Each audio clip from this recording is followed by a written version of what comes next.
Good morning and welcome to the Dumpster Fire 3.2, part of AIM Student Radio, the way radio should be. I'm Josh. How are we all doing today on this lovely Tuesday? We finally don't have any rain, which, good Lord. However, the humidity is still something to behold. Thankfully, I don't have hair, so nobody can see my hair frizz anymore, but I've had it with humidity. The humidity just does not do any good for me. It just really doesn't. Just another crazy morning here on the campus of Ames. Looks like we got some kiddos running around. Well, I mean, I know they're doing college for kids. I'm sorry, y'all. This show is called a Dumpster Fire for a reason. I haven't had really any caffeine today. I don't really plan on getting any. I'm trying to wean myself off of it and not be so reliant on the stuff. But I digress. Let's go ahead and get a quick check here of your weather. Currently in Fort Lupton, we're looking at 79 degrees with a high of 93, a low of 57, fair skies, sunny skies of wind gusts of up to 4 miles per hour. Currently in Loveland, we're looking at 78 degrees, a high of 93, a low of 58, sunny skies, and wind gusts of a whopping 2 miles per hour.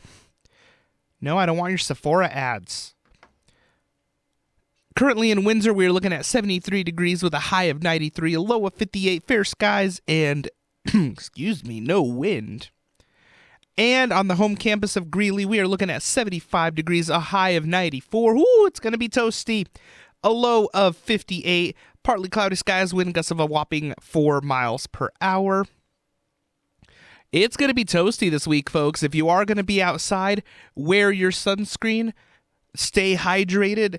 Absolutely, it is an absolute dehydration and sunburn are no jokes. I myself have actually had my grandmother down in Mexico. She actually has skin cancer on the top of her head. So I'm telling y'all, be careful out there. Wear your sunscreen. I know sometimes it feels greasy. I know sometimes you're just like, oh, why? Trust me, your body will thank you later. If you want to tan, there's ways to do it safely. Use your tanning fluid thing, whatever it is. Obviously, I don't do tanning. I tan naturally, but that's just me. Also, we are still about 2 weeks removed from your Denver Nuggets becoming NBA champions. Still such a fun time. Much wow. Hopefully, we can run it back. Yesterday was the 1-year anniversary of the most recent time that the Avalanche won the Stanley Cup. And I tell you, all that moment has just been replaying in my head just over and over and over. It's been also a crazy time in video games right now. We did have Final Fantasy VII come out this past week. Absolutely incredible game. I played the demo. I still have yet to get the full version. Got to save some money because wouldn't you know, it's Stampede season, y'all. And then also we have AEW Fight Forever coming out this Thursday and also happening this Thursday. If you got your tickets, the Ames Alumni Stampede Social. This will be happening this Thursday at Island Grove. The tickets were already distributed. Wow, I apologize, I cannot talk today. I'll go ahead and read the description right off the website. It's going to be inside of the 4-H building at Island Grove this Thursday. Starts at 4:30. Get a wiggle on and join us for the annual Ames Alumni Stampede Social. You don't want to miss this great annual event. Join your Ames family at our signature alumni event at the Greeley Stampede. Hurry and get your tickets. Your ticket includes a delicious barbecue meal from Georgia Boys, a PRCA rodeo ticket, and a night full of good company. This Thursday, June 29th, dinner at 4:30 p.m., the Pro Rodeo Finals at 7 p.m. in the arena at Island Grove. Tickets cost $25 for Ames alumni. Guests cost $30. The cost does include a catered barbecue dinner, tickets to the Pro Rodeo Finals in our exclusive Ames alumni section, and there will be a cash bar available for those of us above 21, aka moi. Also, it was really cool because when I picked up my tickets for the event, I also got a clear bag that should be good if I want to take anything inside of the arena. I don't really think I will. Mostly just because I don't carry a lot of stuff with me, just because that just means more stuff I have to carry around. It should be plenty of fun. Just a little side note, I myself have not actually been I actually haven't been to a rodeo at the Stampede. almost 20 years. I want to say it was about 6-7 years old the last time I went. So I was 20. I'm 27 now. So it's been a little while. Back then we used to go all the time. Some of the companies that my dad worked for when I was a kid, they would just get free tickets to stuff. So we would go, and I haven't gone in such a long time. So we'll see how it goes. I mean, granted, I'm not much of a cowboy. You take one look at me. I'm a rock star through and through, but I can kind of dress a little bit for the event. I can kind of do kind of like this hybrid thing. Like, I'll wear my skull crushing boots. I do have some belts that have like bigger buckles on them, and I have shirts that kind of blend in a little bit more. So I want to say it's like a hybrid thing that I do, because like I said, I'm not a cowboy. I'm a rock star. I love whiskey, but I'm a rock star. And what more can I say to that? I will go ahead and let it get back to the music here on AIM Student Radio, the way radio should be. Up next, we got the final countdown by Europe. Also, the theme song for the American Dragon, Bryan Danielson, who went to face. Hi, people are looking at me in the window. Hello. As I was saying, the theme song for the American Dragon, Bryan Danielson, as he successfully beat Kazuchika Okada in the main event of AEW and NJPW Forbidden Door this past Sunday night. That was an incredible show, and that is my pro wrestling segment of the week. And we're going to go ahead and let it get back to the music here on AIM Student Radio, the way radio should be. And welcome back to the Dumpster Fire 3.2 here on AIM Student Radio, the way radio should be. I'm Josh. That was just No Tears Left to Cry by Ariana Grande.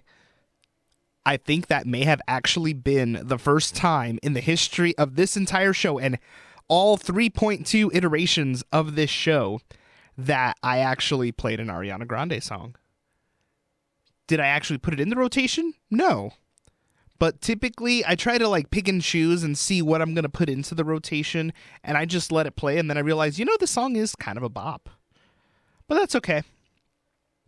Ooh, it is, oh man, I'm not going to lie, folks. It is still going to be a shorter episode here today, just because the last few weeks, if you, excuse me, there you go, right there. So the last few weeks, I have been dealing with, I'm going to be honest, I don't even know what it is. I believe it started literally the day the Nuggets won the title and I was screaming like a banshee. Ever since then, my voice and my throat have not been the same. The week after, the 2 weeks after that were absolutely not fun on my voice, on my throat. And then also, since I work at a call center taking phone calls, my voice has had little time to recover. It feels much better this week. However, I'm just going to play it safe just because I'm barely starting to recover now, and I really don't want to mess this thing up even more, because if I mess it up even more, then I have to be on the shelf for a prolonged period of time, which I don't want. So I'm just going to play it safe. So a word of warning to everybody who does this type of work, who does these shows. Stay hydrated, take care of your voice. Like, literally, my voice is my most important weapon in my arsenal right now. It's literally my bread and butter. It's what I make money off of. If it's not doing this show, it's taking phone calls for 40 plus hours a week. Gotta take care of it, folks. And then also, I just did want to mention just one little quick segment here on the show. Just a few hours ago, we just got the first ever trailer for the long-awaited, long-rumored Five Nights at Freddy's film adaptation. It looks interesting. Definitely, they did pay attention to detail when it comes to the design of Freddy Fazbear's and how all the animatronics look. Looks like they're staying pretty faithful to the lore of the games. However, my big question is, because the rating isn't revealed in the trailer, is what's it going to be rated? Now, I know that this is going to be kind of a tricky spot because the series is rated T, the vast majority of the games. And then also we have a very, but also this franchise has always been very popular with kids. I mean, my little brother was a little guy when the first game came out, and it's just been a hit with kids ever since. I haven't the foggiest idea why. I mean, it's a scary game. It's a simple premise, but it's actually pretty spooky. Like, I will give them that. So my real question is, like, okay, what do you do then at that point? Do you make it PG-13? Although, keep in mind, the lore that the game is based off of, the lore in the story and how the animatronics work and everything associated with it and the downfall of Freddy Fazbear's, it is some gruesome stuff. Like, there's some pretty gross details in there. So it really does make me wonder, it's like, are they going to go all the way and make it R-rated? Or are they going to try to capitalize on all the kiddos that are going to be dragging their parents to go watch the movie and make it PG-13? I really don't know, and, you know, people will argue with me. Some will say, oh, you're right. Other people will say I'm wrong, but hey, that's the point of discourse. People can have their own opinions. Me, personally, keep in mind, and this is coming from a guy who loves horror. I like dark, spooky horror. I like, obviously, slashers are my favorite horror genre, even though there's many different types of horror. Obviously, you have your psychological thrillers. You have... Wow, I can't talk today. You have your psychological thrillers. You have just your regular old thrillers. You have, like, your Japanese psychological horror movies, and those will trip you up. You have, obviously, your blood and gore fests. So, that, like, there's just so many different types of humor, subliminal horror, all of that nature. And I personally want to see an R-rated adaptation of this, just because the lore itself is so dark and it's so gruesome that it can stand as an R-rated horror movie, and they can really go in all out with the details, because granted, while much of the carnage in the games happens off screen, I feel like they can go a little bit more and make it an even darker atmosphere and just make everything overall scarier if they go for an R rating. Whereas if it's PG-13, they can do a lot nowadays.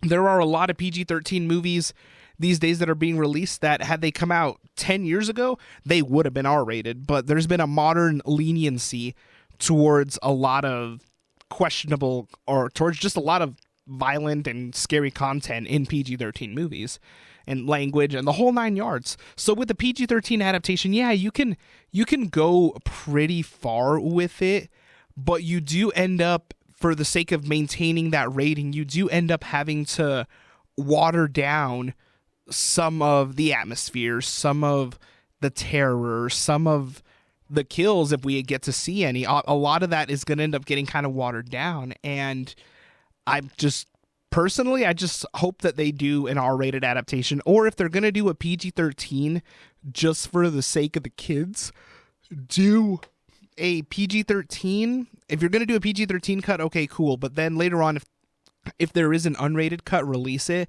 Kind of like what they did with Megan, where they had, like, the unrated cut, which was 10 times more fun, believe me, and Megan was a really fun horror movie, like, I'll give them that. But that's all I got for this segment here right now, folks. Like I said, I'm trying to preserve my voice. I assure you, once this voice gets better, I will be back to doing the most dumpster fiery of dumpster fiery shows. And we are getting close here to the top of the hour, so I will go ahead and let it play here on 89.1 AIM Student Radio, the way radio should be. And welcome back to the Dumpster Fire 3.2 here on AIM Student Radio, the way radio should be.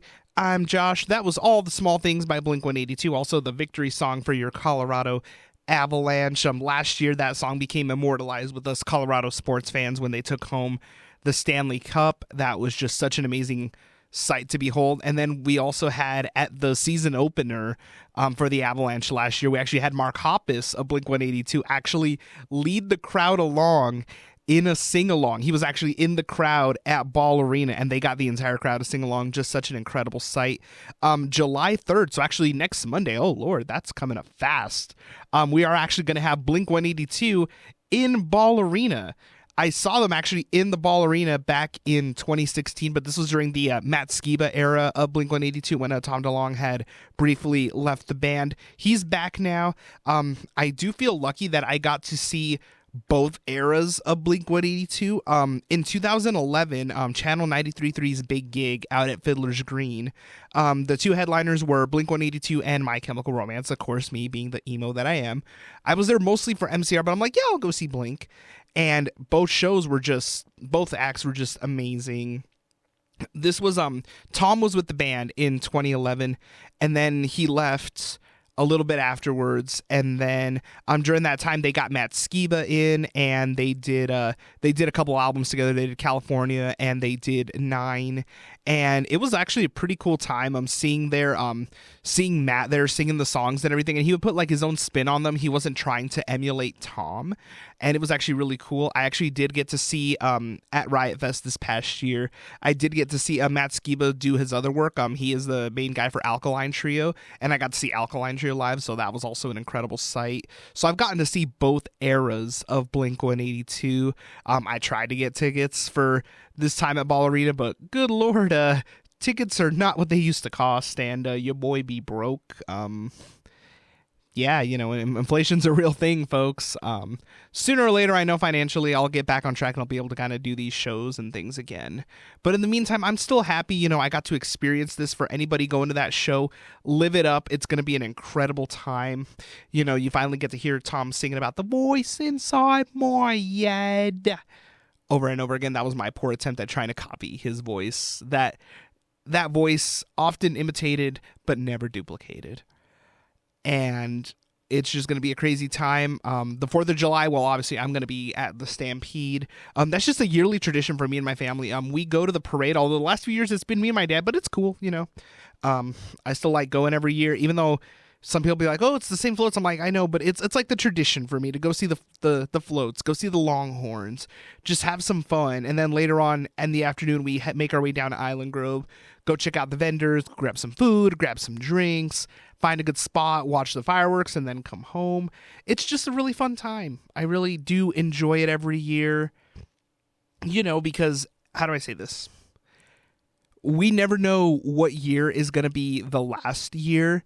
Obviously, we never know when the end's going to come. I'm not trying to get grim here, folks, but it's just the truth. So I try to really enjoy it every year. And I know some people be like, oh, be like, we've been doing it so long. It's like, yeah, but those are the things that I just kind of don't want to forget.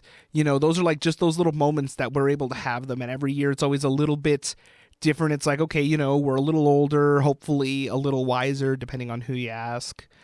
But I just really do enjoy those just those moments, with my family. It's crazy. Like, now my brother, he's of drinking age, and it's just so weird. Like, literally over the years, we'd be there the 4th of July, and, he would just be there.